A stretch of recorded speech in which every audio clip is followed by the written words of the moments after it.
येन त्वया भारततैलपूर्णः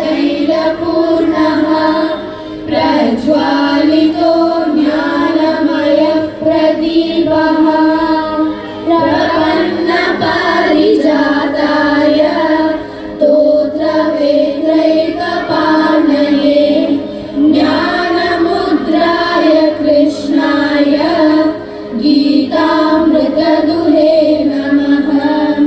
सर्वोपनिषदो गावो दुग्धा गोपालनन्दनः पार्थो वत्ससुधीर्भोक्ता दुग्धं गीतामृतं महत्। वसुदेवसुतं देवं कंसचाणूरमर्दनं देवकी परमानन्दं कृष्णं वन्दे जगद्गुरुं। भीष्मद्रोणतटा जयद्रथजला गान्धारनीलोत्पला शल्यग्रामवती कृपेण वहनी कर्णेन वेलाकुला अश्वत्थामविकर्णघोरमकरा दुर्योधनावर्तिनी सोत्तीर्णः खलु पाण्डवैरणनदी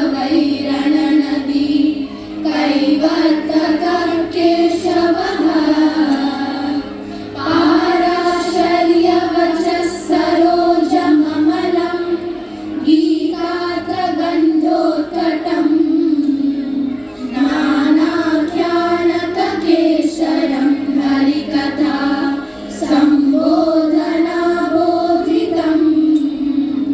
लोके सज्जन षट्पदैरहरः पेपीयमानं मुदा भूयात् भारत पङ्कजं कलिमला प्रध्वंसिनः श्रेयसे।